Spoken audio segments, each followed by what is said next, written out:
ऐसी है मेरी रात, ऐसी है मेरी रात।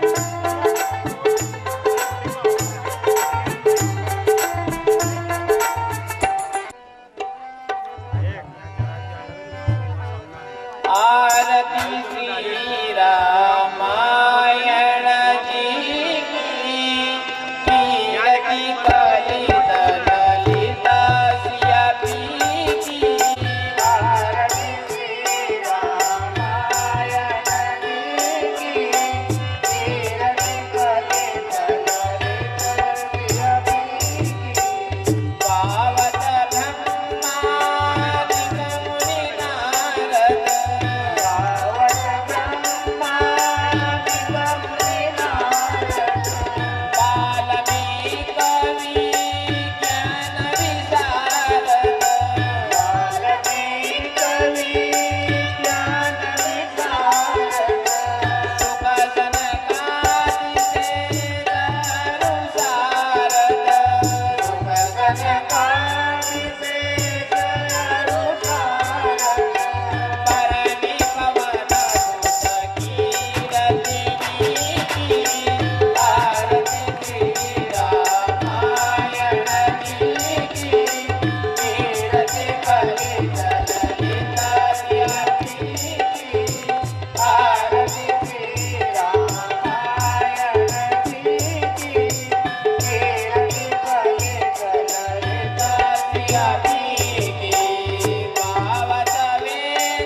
समर्थ हनुमान जी महाराज की जय।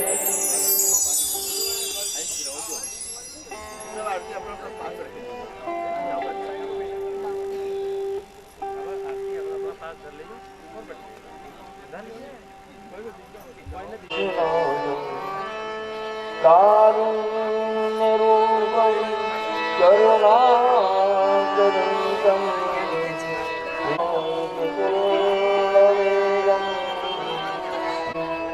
श्रीरामदूतं शरणं देव सहित आयो पवन कुमार सियावर रामचंद्र राम। श्री राम मैं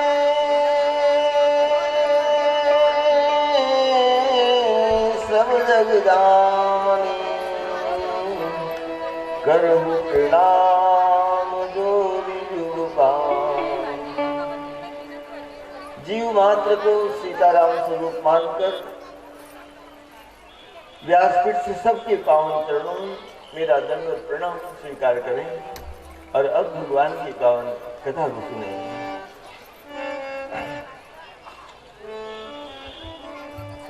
कल भगवान राम जी का प्रागट्य हुआ था, चारों भाइयों का प्रागट्य हुआ। तो जो मोह रूपी निशा में सोए हुए थे वो जाग गए, क्योंकि भगवान के सन्मुख होने के बाद जीव भगवान में ही मिल जाता है। सन्मुख होई जीव वही जभी, जन्म कोटि अविनाशी तभी। जैसे भगवान के सन्मुख जीव होगा तो उसके करोड़ों जन्मों के पाप कट जाएंगे और भगवान मिल जाएगा। जानिए तम जीव जगदा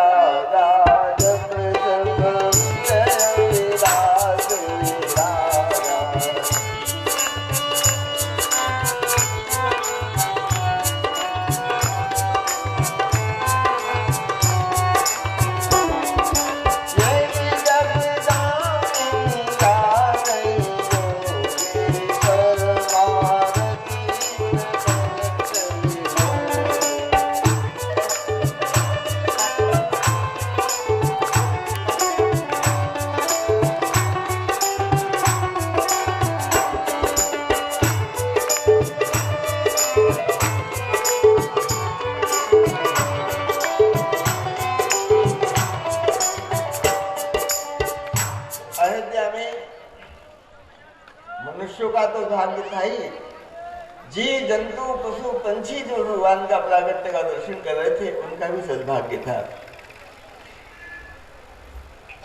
परम संत श्री वृंदावन के राजेंद्र दास जी महाराज, उन्होंने अपना भाव बताया कि राम जी के प्रागट्य पर दशरथ बाबा ने 1.25 करोड़ गौ का दान किया।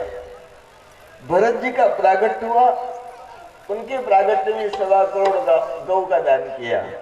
शत्रुघ्न जी का प्रागट्य हुआ तो 1.25 करोड़ गौ का दान शत्रुघ्न जी के लिए किया गया। और लक्ष्मण जी का प्रागट्य हुआ तब लक्ष्मण जी के प्रागट्य के लिए 1.25 करोड़ गौ का दान दशरथ जी ने किया।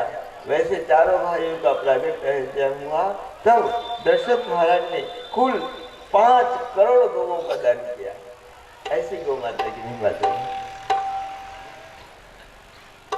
राम जन्म महोत्सव इतना मनाया जा रहा है कि सूर्य 12 बजे प्रागट्य हुआ था तो सूर्य नारायण का रथ रुक गया। 1 महीने तक सूर्य हिला ही नहीं वहां से। रथ समेत रवि थाके हो निशा कवन विधि होए। रात्रि कैसे होगी? सूर्य नारायण रुक गए तो चंद्रमा रोने लगा। भगवान राम जी के पास चंद्रमा आया और कहा कि देखो ये सूर्य को कहो जरा, हटता ही नहीं, 1 महीना हो गया, ये जाए तब मैं आऊं। तो भगवान राम जी ने कहा कि देखो त्रेता युग में राम अवतार मेरा भी हुआ है तो मध्याह्न काल 12 बजे मेरा प्रागट्य हुआ तो सूर्य नारायण को सूख दिया है। द्वापर युग में मैं श्री कृष्ण बनकर आऊंगा तो फिर रात को 12 बजे आऊंगा तो सूर्य नारायण पीछे रह जाएगा। चंद्रमा तुझे लाभ मिलेगा। जब श्री कृष्ण भगवान का प्रागट्य हुआ तो 3 लोग जाग रहे थे। वसुदेव देव जी और आकाश में चंद्रमा। तो त्रेता युग का चंद्रमा को आशीर्वाद दिया था।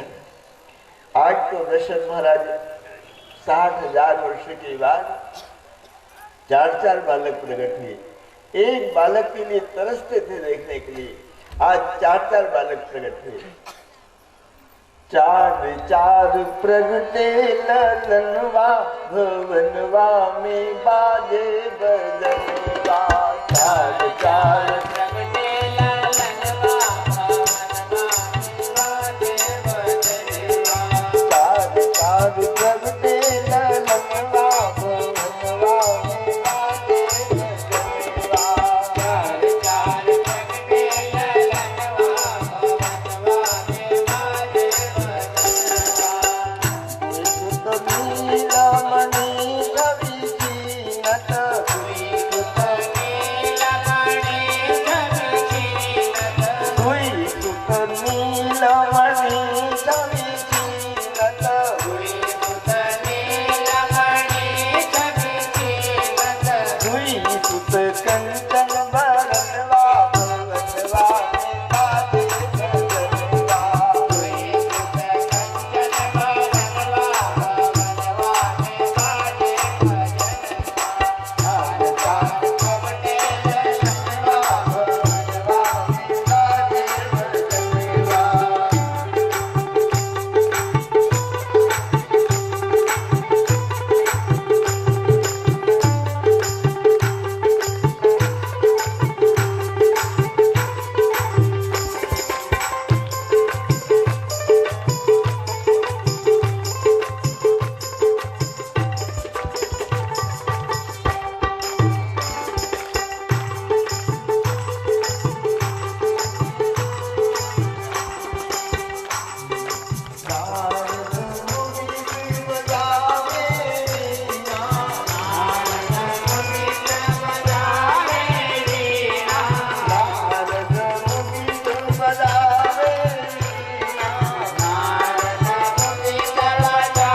भवनवा में बाजे बजनवा।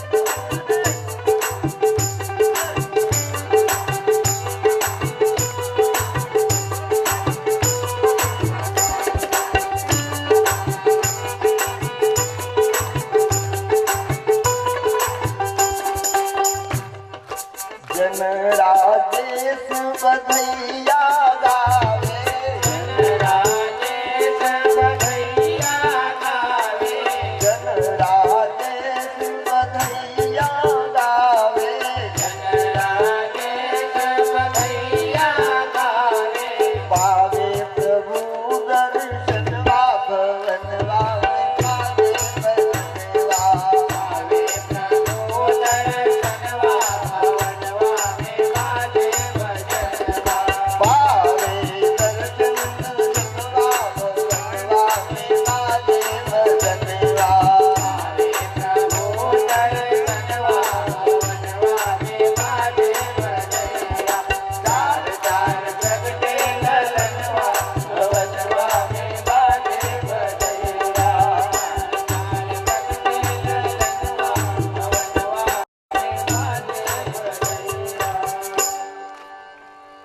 आज पूरी अहिल्या का सौभाग्य नाच रहे हैं 24 घंटे। ऐसा नहीं कि केवल रात्रि भर नाचे दिन को बंद हो गए। और कब तक रामलीला महोत्सव मनाए मालूम है?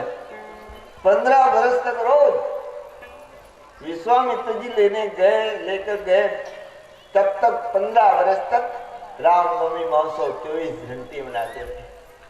सब नाच रहे थे, किसी को कोई सूझ नहीं। दर्शक बाबा लुटा रहे थे चांदी सोना हीरे जवाहरात। लक्ष्मी जी कहती कि मेरे पतिदेव तो अंदर बैठे और तुम बाहर फेंक रहे हो, तो दूसरे दरवाजे से घुस जाते। जिन पावा राखा नहीं ताहू, जिनको मिला उसने भी लुटा लिया। तुलसीदास जी से पूछा कि बाबा ऐसा कौन सा धन था कि जिसने पाया उसने भी लुटा दिया? बोले अयोध्या के नर नारी सब रामलला को अपनी गोद में लेते थे, क्योंकि रामलला ही सर्वस्व धन है, जीवन प्राण है। जो पाता था वो दूसरे को दे देता, दूसरा तीसरे को देता। इस प्रकार से रामलला का प्रकट हुआ। अयोध्या में जितने लोग थे, जितनी माताएं थे, स्त्री पुरुष थे, सबकी गोद में भगवान राम ने जिन पावा राखा नहीं था। इस प्रकार से भगवान की रूप माधुरी का क्या वर्णन करें। उनके नील कमल गंभीर जल से भरे हुए मेघ समान श्याम शरीर करोड़ों सूर्यों की छवि को हरण कर रहा था। नीलमणि आपने देखी नहीं होगी, हनुमान जी के पास हमने नीलमणि देखी है। ये चित्रकूट धाम जाते हैं अपन तो कामदगिरी पर्वत में जो दूसरा मुखारविंद है भगवान का, उनके मुखारविंद के अंदर जैसे हमारे दांत जमे हैं, ऐसे शालिग्राम भगवान जमे हुए हैं।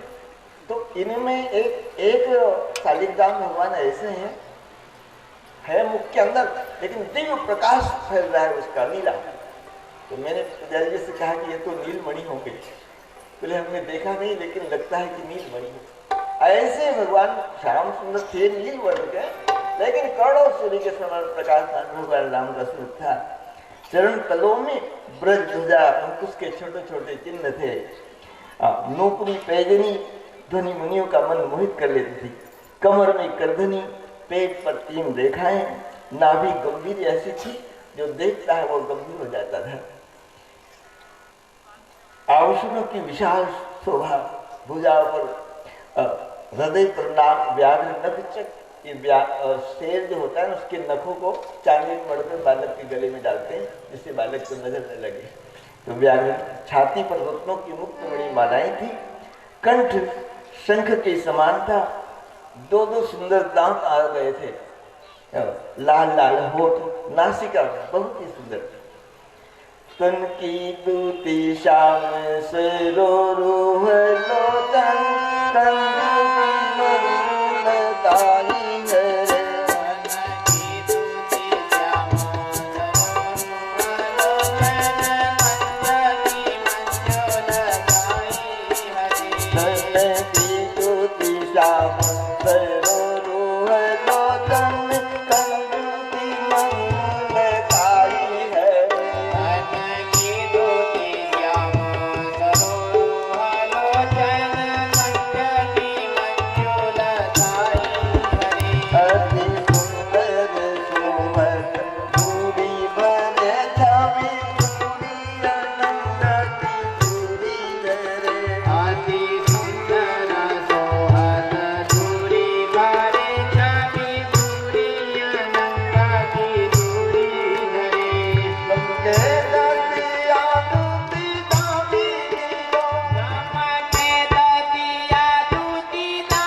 शरीर की आभा नील कमल के समान, नेत्र कमल की शोभा लगते हैं।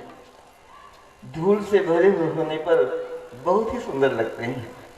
उनके नन्हे नन्हे दांत, जब आकाश में बिजली चमकती है ना, घना बादल हो काला और बिजली चमके, वो कैसी सुंदर लगती है। ऐसे जब भगवान मुस्कुराते हैं तो उनके छोटे छोटे दांत जैसे आकाश में बिजली चमक रही हो, इस प्रकार से शोभायमान हो रहे हैं।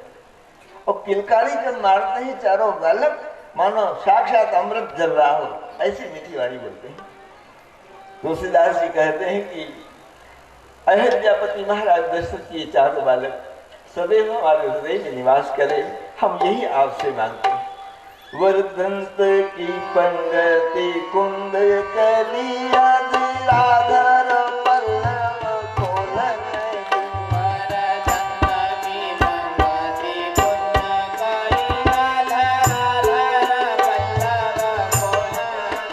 चपला चमुके गन बीत जग छवि मोदिन लाल मोलन, चपला चमके जसमीन जग छवि मोदिन लाल मोलन, घुंघरारी लटे लटके मुख ऊपर, लटे मुख ऊपर, लटे लटके मुख ऊपर, कुंडली लोलिका बोलती, न्यौछावरी प्राण करे तुलसी बलि जाऊं ललाई न बोलती, न्यौछावरी प्राण करे तुलसी बलि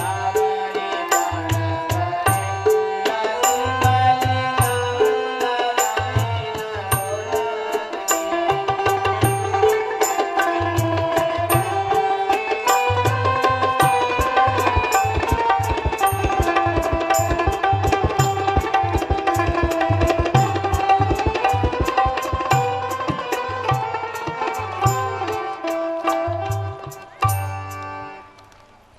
कुंद कली के समान उच्च वर्ण की दंतावली ऐसी है जैसे अनार का फल आप तोड़ो, उसमें अनार के फल में दाने कैसे जमे होते हैं छोटे छोटे से, ऐसे भगवान के मुखारविंद में छोटे छोटे दाने जमे हुए हैं।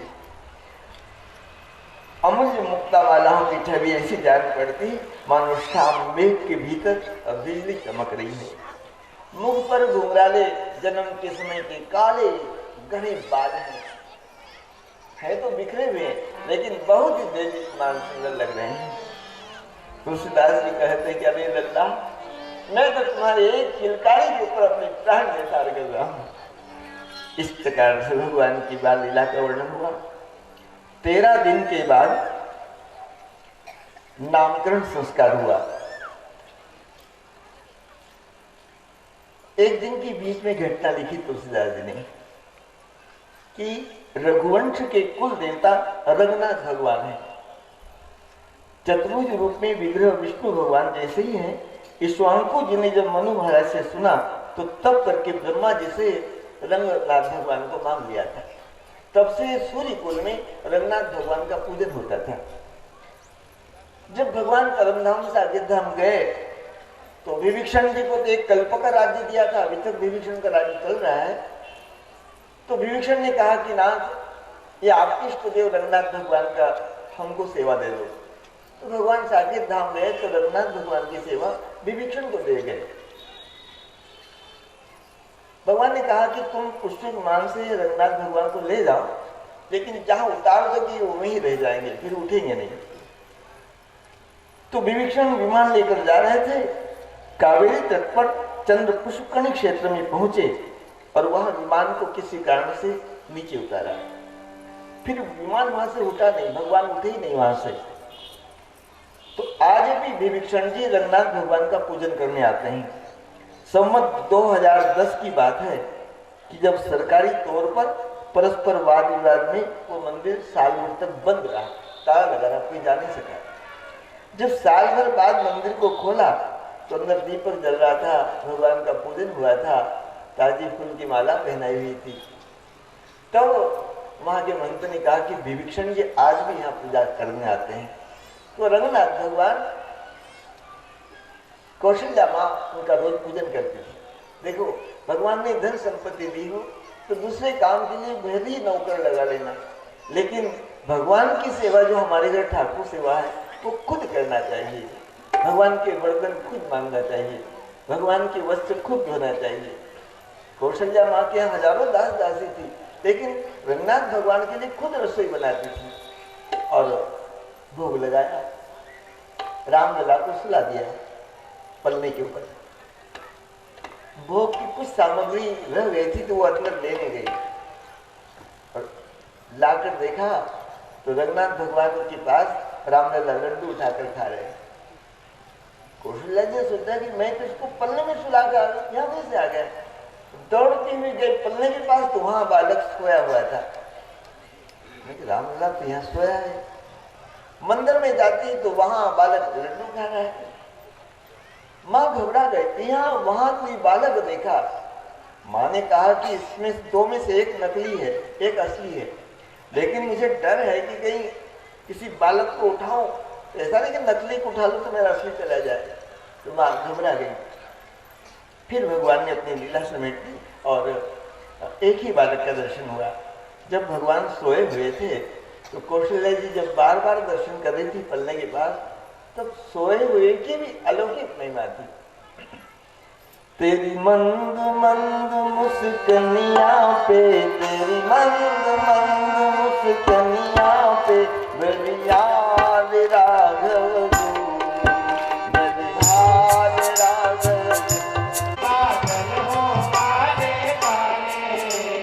बाल बड़े घुंघराले, बादल हो काले काले, तेरे बाल बड़े घुंघराले, बादल लटकनिया पर, तेरी मोर मुकुट लटकनिया पर, बलिहाल राघव बलिहाल राघव।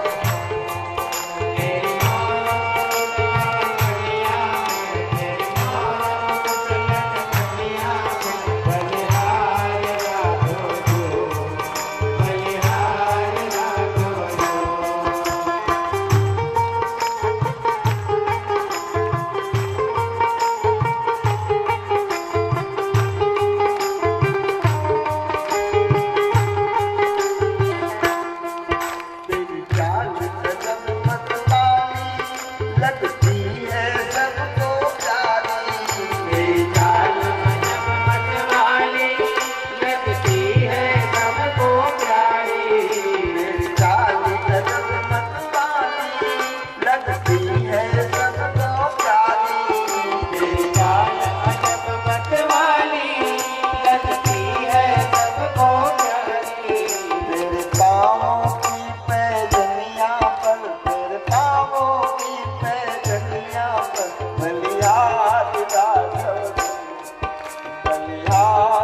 राघव तेरे पाँव में मैं जनिया कर, तेरे पाँव में मैं जनिया कर, बलिहार राघव जो, बलिहार राघव जो।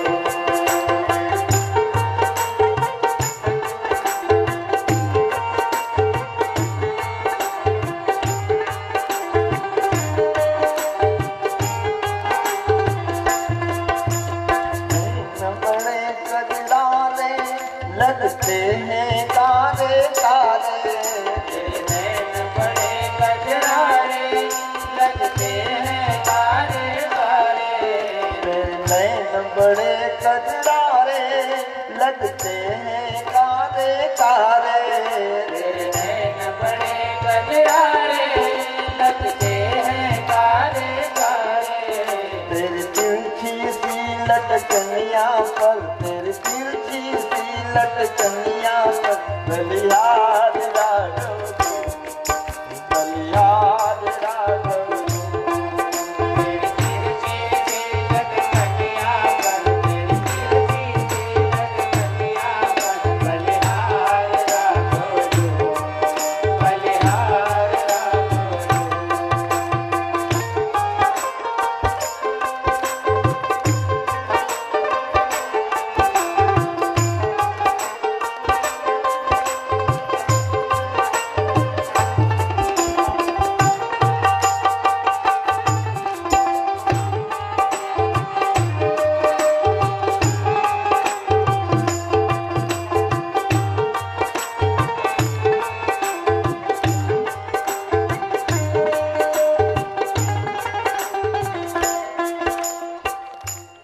तेरह दिन के बाद नामकरण संस्कार हुआ चारों बालकों का। सोने की चौकियों पर, एक चौकी पर कौशल्या माँ बैठी है बालक को लेकर, एक चौकी पर सुमित्रा जी बैठी है दो बालकों को लेकर, एक चौकी पर केकई माँ बैठी है बालक को लेकर। सामने वशिष्ठ जी बैठे हैं, दशरथ जी महाराज का पूरा दरबार बैठा हुआ है, अयोध्या की सब जनता बैठी हुई है। वशिष्ठ जी ने कौशल्या जी की गोद से बालक को उठाया और अपनी गोद में लिया और कहा कि हे अवधेश नरेश, ये जो आपका बालक है ना, आनंद का सागर है। इनका नाम लेकर संसार भव सागर से संसार के जीव पार उतर जाएंगे। इसका नाम मैं राम रखता हूँ।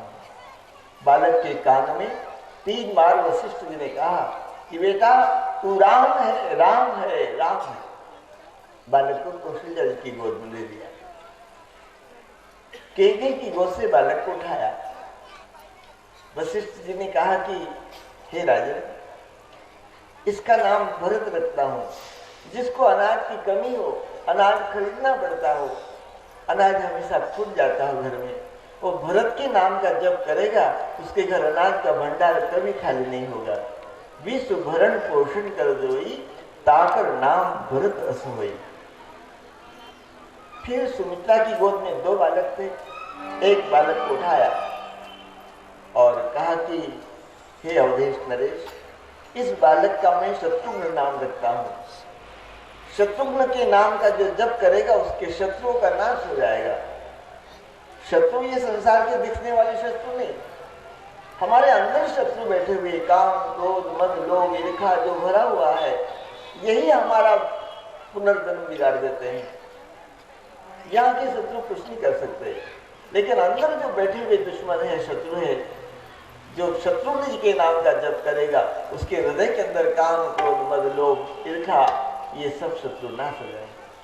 बेटा तेरा नाम शत्रुघ्न है, शत्रुघ्न है, शत्रुघ्न है। इस प्रकार कहकर बालक को सुमित्रा की गोद में बिठा दिया और फिर दूसरे बालक को उठाया। सुमित्रा जी के 2 बालक थे, दूसरे बालक को उठाया, कहा कि राजन, ये जो बालक है ये काल का अवतार है, शेषनाग का अवतार है, और इसके नाम का जप करेगा उसको काल से कभी डर नहीं लगेगा।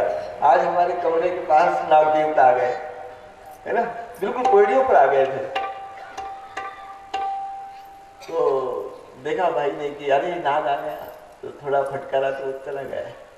काल का डर नहीं लगेगा। पेड़ी के पास आ गया, मैंने देखा किंचित भी डर नहीं लगा। मैं रामायण की पोथी लेकर खड़ा था। कहाँ गया कहाँ गया कहाँ गया। फिर वो भाइयों ने देखा कि वो पत्थर के पास घुसा हुआ है। लक्ष्मण जी का नाम का जप करोगे तो काल का कभी डर नहीं लगेगा, कभी विष प्रभाव ही नहीं डालेगा, क्योंकि तो जीव है बेचारा, हमारा पांव लग जाए हाथ लग जाए तो काट भी सकता है, लेकिन जहर का असर नहीं होगा। सेगांव की सत्य घटना बताएं, राम कथा हमारी हो रही थी तो वहां पर भी 1000-1500 लोग आते हैं मेरे गांव में।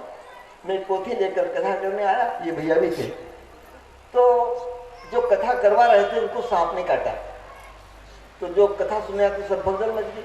और मैं पोथी लेकर आया तो मैंने कहा कि क्या हुआ, बोले सांप ने काटा। तो मैं सुना किसी और को काटा होगा। मैंने पोथी रामायण की रखी तो बोला कि नहीं वो विनोद भाई को काटा। अब पोथी तो लग गई थी, हमने कहा हनुमान जी 9 दिन के बाद वो विनोद भी मर जाए मैं भी मर जाऊं, कोई परवाह नहीं, 9 दिन तक नहीं मरना चाहिए। यदि कोई घटना घट गई तो कोई कथा नहीं करवाएगा। आप बात मानो, उसके पांव में 2 दांत के निशान चिन्ह थे, ये हमारे भैया ने देखा, क्या नाम कुंवर भाई ने, और इन्होंने देखकर तुरंत दवाखाने में भेजा। 4 बार से गांव में टेस्ट किया, जहर नहीं चढ़ा। खरगोन भी लाए, यहाँ पर भी जहर तो जहर चढ़ा ही नहीं, प्रत्यक्ष प्रमाण की बात है। तो जो लक्ष्मण जी का नाम का जप कर रही है वो काल के शेष का के अवतार हैं, उनको कभी नाग से विष से कभी डर नहीं लगेगा। यदि भूले भटके जीव हैं बेचारे, कोई पांव गिर जाए कोई भूल से तो काट भी लेगा, जहर नहीं चढ़ेगा, ये प्रमाणित हो चुका है। तो लक्ष्मण जी के कान में वशिष्ठ जी ने जोर से कहा कि बेटा तो लक्ष्मण है लक्ष्मण है लक्ष्मण है। इस प्रकार से चारों बालकों का नामकरण हुआ। तुलसीदास जी राम कथा लिख रहे थे, सोचा कि यदि मैं वहां होता तो मैं भी उनके दर्शन करता। भाव जगत में तुलसीदास जी, ये कलयुग की बात है, 4-4.5 साल में तुलसीदास जी राम कथा लिखते लिखते कलम रुक गई और पहुंच गए अयोध्या में दशरथ महाराज के दरबार में, और चारों बालकों का दर्शन करके निहाल हो गए। तुलसीदास जी को कलयुग में 4 बार भगवान का दर्शन हुआ प्रत्यक्ष। जैसे हम तुम मिलते हैं ऐसे गोस्वामी तुलसीदास जी से भगवान मिले हुए हैं। शंकर भगवान भी साधु ज्योतिषी का वेश बनाकर अयोध्या में आए, और कालभूषुंडी जी भी उनके शिष्य बनकर आए, और पूरी अयोध्या में बात फैल गई कि अरे ज्योतिषाचार्य हैं आए। प्रत्यक्ष प्रमाणित बात कहते हैं, जो कहते हैं वो सत्य होता है। तो कौशल्या जी ने कहा कि अरे लाओ बुलाओ ज्योतिषाचार्य, मैं भी अपने बालक को दिखाऊंगी। तो शंकर भगवान जो ज्योतिष बने हुए थे तो अंदर बुलाया, तो दरवाजे पर द्वारपाल ने कालभूषुंडी जो चेला बने थे उनको रोक दिया, तुम नहीं जा सकते, तुम्हारे गुरु जाएंगे। तो शंकर भगवान ने कहा कि अरे मेरे को तो ये 2.5 नंबर का चश्मा लगता है, मेरे चेले को आने दो, वो हाथ की रेखाएं बताएगा, मैं उसका भविष्य कुछ बताऊंगा, इसको आने दो। तो कालभूषुंडी जी को भी अंदर बुलाया। रामलला को शंकर भगवान ने अपनी गोद में लिया। देखते ही सी प्रसन्नता से भर गए शंकर जी। वो बार बार हथेलियों को देख रहे हैं, बार बार मुट्ठी भगवान बंद कर रहे हैं, वो बार बार मुट्ठी को खुलवा रहे हैं। कौशल्या जी ने कहा कि बाबा देखो मेरे बालक के भाग्य में क्या लिखा है। बोले माँ आपका बालक पैदा हुआ तो 4 हाथ वाला था। बोले हाँ 4 हाथ वाला, बहुत बड़ा था, कुछ बाद में छोटा हुआ। बिल्कुल सत्य बात है आपकी। बोले कि 15 वर्ष के बाद एक महात्मा आएंगे तो तुम्हारे बालक को ले जाएंगे, तो तुम दे देना, वो विवाह कराने के लिए ले जा रहे हैं, तुम रोकना मत।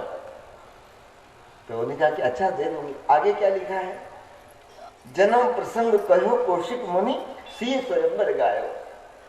पूछा कि आगे क्या होगा, तो भगवान राम जी ने मुट्ठी कस कर बंद ली, तो शिव जी से भी मुट्ठी खुले नहीं, क्योंकि आगे तो वनवास होगा। तो शिव जी ने कहा कि माँ विवाह के बाद क्या होगा मेरा बाप भी नहीं बता सकता है। इस प्रकार से शिव जी भी दर्शन करने आए थे और भगवान का चतुर्थ स्वरूप भी दर्शन किया था शिव जी ने।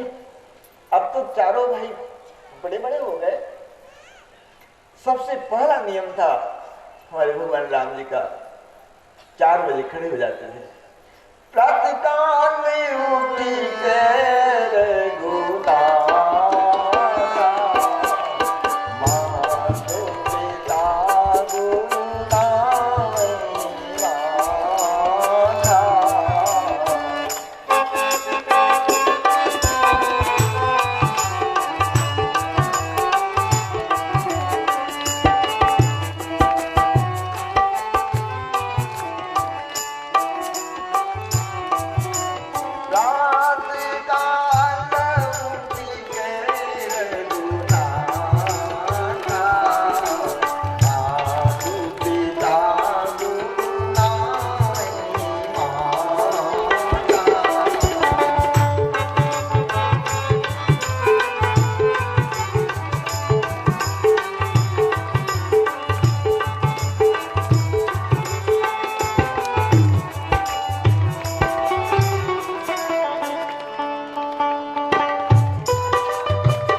जैसे नाग देवता हमारी चोरी के पास आए, अयोध्या में ठहरा हुआ हूँ, तो मैंने सोचा कि शास्त्रों में ऐसा लिखा है कि दीपावली के बाद नाग देवता के दर्शन नहीं होते, और अभी नाग देवता आए हमारे कमरे के पास, तो मुझे अभी कैसे आ गए। अब पता लगा कि लक्ष्मण जी का नामकरण संस्कार कथा में होना था, इसलिए उन्होंने दर्शन दिया। तो भगवान सीताराम जी, लक्ष्मण जी, चारों भाई बड़े हुए।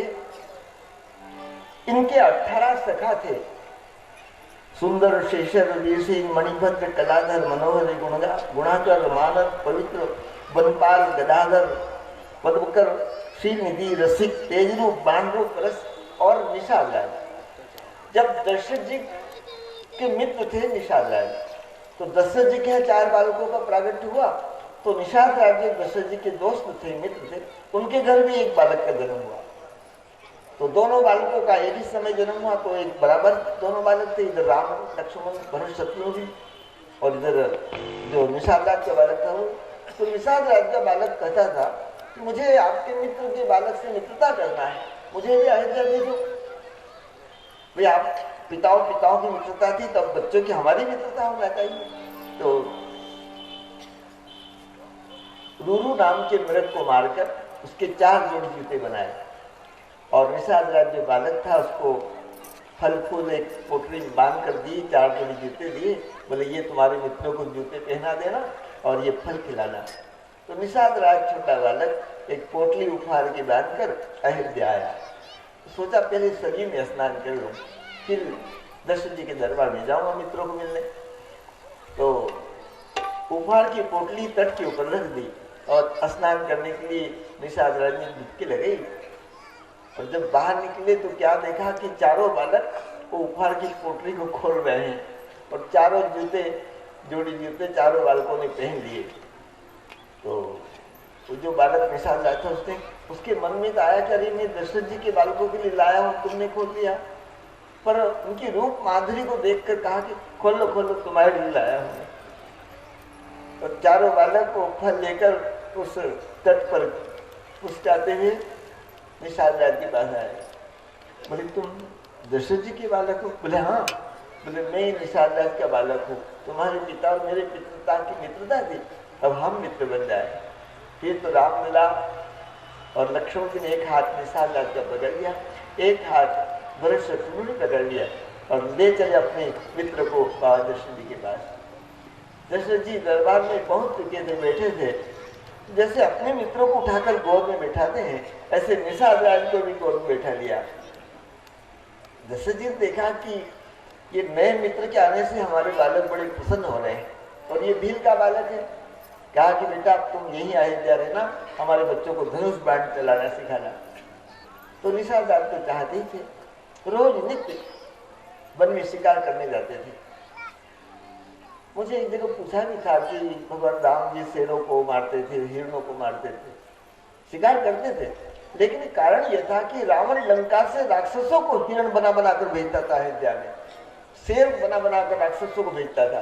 तो भगवान पहचान लेते थे कि रावण का भेजा हुआ राक्षस है, सरस उसको मार डालते थे। एक दिन तय हुआ कि आज जो भी शेर, चिता, भालू जो भी आएगा, सबसे पहले बड़े भैया राम जी इस पर बाण चलाएंगे, भरत शत्रुघ्न और निषाद राज कोई तुम मत चलाना। तय हो गया, और यदि कोई मर्यादा का खंडन करेगा तो पिताजी के द्वारा सजा मिलेगी।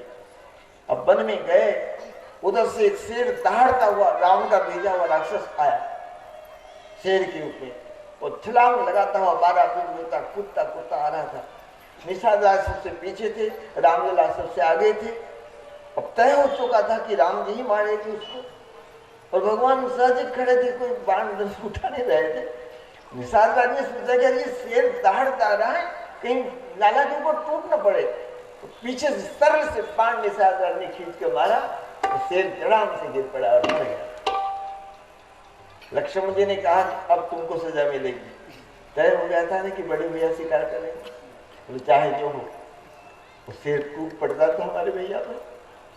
दशरथ जी के पास गए, कहा कि बाबा आज ये नए मित्रों ने मर्यादा का उल्लंघन किया है। बोले तय हो गया था कि बड़े भाई मारेंगे, और इन्होंने बाण मार दिया उसको। निषाद राज को उठाकर गोद में बैठाया। दशरथ जी ने कहा कि बेटा तुमने मर्यादा क्यों तोड़ी जब तय हो गया था वन में? बोले बाबा, उससे दहाड़ता हुआ लाला के ऊपर टूट पड़ता, 12-12 फीट कूदता हुआ आ रहा था और लाला को कुछ कर ही नहीं रहे थे। मैंने सोचा कि चाहे जो सजा मिले मैं कैसे सहन कर सकता हूँ, तो मैंने एक सरल से बाण खींच कर मारा, धराशायी ही कर दिया उसको। दशरथ जी ने निषाद राज को गले से लगा लिया, माथे पर हाथ फेरने लगी कि तूने मेरे लाला को बचा लिया। एक सोने का कड़ा हाथ में था, वो उतार कर निषाद राज को पहनाया और सुमंत जी से कहा कि सुमंत जी, श्रृंगवेरपुर का राज्य निषाद राज को तिलक कर दो। आज से श्रृंगवेरपुर के राजा निषाद राज हैं। इस प्रकार से बाल सखा की बात आती है, इनकी कथा। यहाँ की कथा छोड़कर विश्वामित्र जी सिद्धाश्रम रहते थे, वो पावन कथा सुनिए। विश्वामित्र महामुनि ज्ञानी, बसहि विपिन शुभ आश्रम जानी।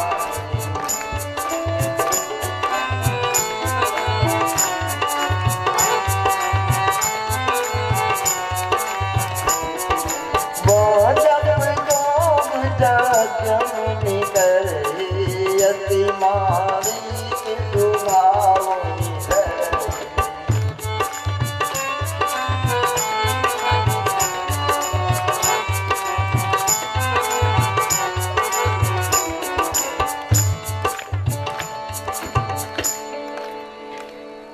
अयोध्या जिसे 64 कोस दूर पर सिद्धाश्रम बना हुआ है। ये वो जगह है जहाँ वामन भगवान का प्रागट्य हुआ था, बलि राजा के यज्ञ की जगह है। वहां विश्वामित्र जी तप करते थे, यज्ञ करना चाहते थे तो मारीच सुबह उनके यज्ञ में बाधा डालते थे। तो विश्वामित्र जी ने सोचा कि ये राक्षस है, इनसे प्रेम तो कर सकते नहीं और इनको मारने में तपस्या भंग हो जाएगी, और जब राम जी का प्रागट्य हो चुका है तो क्यों न मैं अयोध्या जाऊं और भगवान राम को ही मांग कर ले आऊं, तो राक्षसों को नाश करके मेरा यज्ञ सफल हो जाएगा। तब मुनिवर मन तीनों विचारा, प्रभु अवतर हो हरण महिभारा। एहू मिसे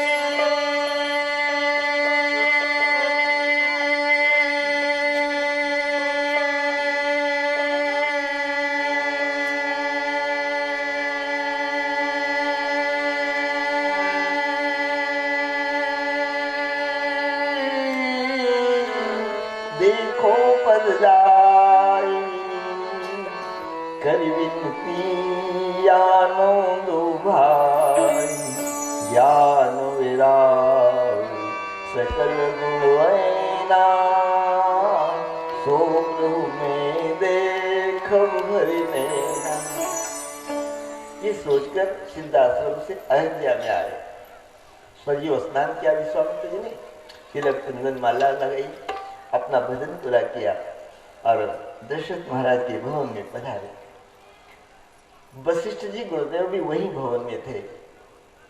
पूर्व प्रेरक गुरुदेव हृदय की बात जान लेते हैं शिष्य के कि आज शिष्य के हृदय में क्या बात आएगी, तो गुरुदेव हृदय की बात जानकर पहले से ही आ गए दशरथ जी के भवन में। इधर विश्वामित्र जी आए, दौड़कर दरवाजे में दशरथ जी महाराज ने स्वागत कर दिया, पधारिए महाराज, आज हमारा भाग्य कि आज हमारे घर आप आए। आसन दिया, चरण पखारे, चारों बालकों को प्रणाम कराया। दशरथ जी का हृदय प्रसन्नता से भर गया क्योंकि विश्वामित्र जी महान तपस्वी ज्ञानी हाथ जोड़कर खड़े हो गए, मांगिए महाराज। तो विश्वामित्र जी ने कहा कि आज मैं मांग नहीं आया हूं, मैं जाचन आयो रपतो ही। हे राजन, मैं आज मांग नहीं आया हूं। बोले क्या मांगना है?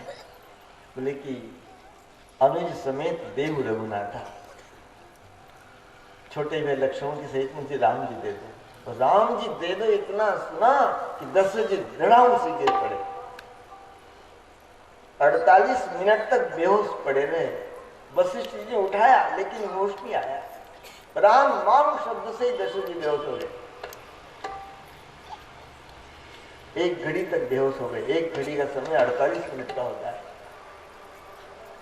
वशिष्ठ जी ने जागृत किया, पानी का जल का छींटा देकर, हे राजवी धैर्य धारण करो।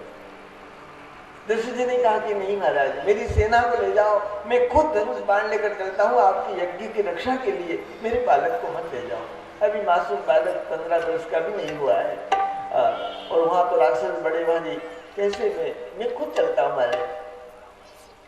विश्वामित्र जी ने कहा कि देखो, तुम्हारे घर तो कोई बालक ही पैदा नहीं हुआ था, वो तो संगी ऋषि ने यज्ञ किया, यज्ञ नारायण भगवान ने तुमको खीर दी, तब तुम्हारे घर 4 बालक हुए।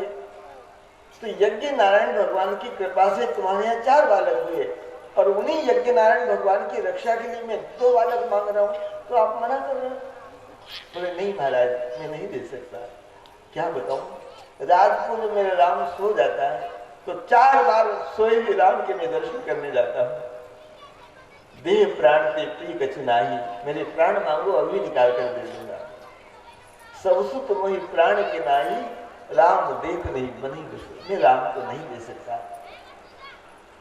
विश्वामित्र जी ने वशिष्ठ जी से कहा कि समझाओ जरा आपके चेले को। तो वशिष्ठ जी दशरथ जी को भवन के अंदर ले गए, तीनों रानियों को पास बैठाया, दशरथ जी को बैठाया, और वशिष्ठ जी ने कहा कि देखो, मैंने आज ही राम का जन्माक्षर देखा, उसमें ऐसा योग पड़ा हुआ है कि इसी वर्ष राम की एक बहुत सुंदर कन्या से लगन होने वाली है। विश्वामित्र जी यज्ञ का जो बहाना है महाराज, ब्याह कराने के लिए ले जा रहे हैं। ब्याह की बात सुनी, फिर तो दशरथ जी पहले ही बाहर निकल आए और विश्वामित्र जी से कहा कि 2 बालक चाहिए कि 4 दे दो। तो उन्होंने कहा कि नहीं, 2 ही दे दो हमको। राम लखन अनुज समेत देव रघुनाथ था, लेकिन मांगने से पदवी कम हो गई थी। जब आए थे महामुनि ज्ञानी कहा था दशरथ जी ने, और जब मांगा तो विप्र वचन नहीं कहे बेचारी, मांग से कम हो गया था। लेकिन जब स्वार्थ लगा दशरथ जी को कि अरे तो ब्याह कराने ले जा रहे हैं, फिर तो कहा हमारा 4 बालकों को ले जाओ। फिर 4 बालकों को कहा तो कहा कि मुझे राम लक्ष्मण दे दो। राम लक्ष्मण ने माता पिता को प्रणाम किया और विश्वामित्र जी के साथ घर से निकल पड़े। दशरथ जी अयोध्या के बाहर तक बालकों के साथ आए और फिर विश्वामित्र जी से कहा, हे ऋषिवर, ये मेरे प्राणों से प्यारे मेरे बालक हैं, अब तुम ही इनके पिता हो, तुम ही इनकी माता हो, इनका ध्यान रखना। मेरे प्राण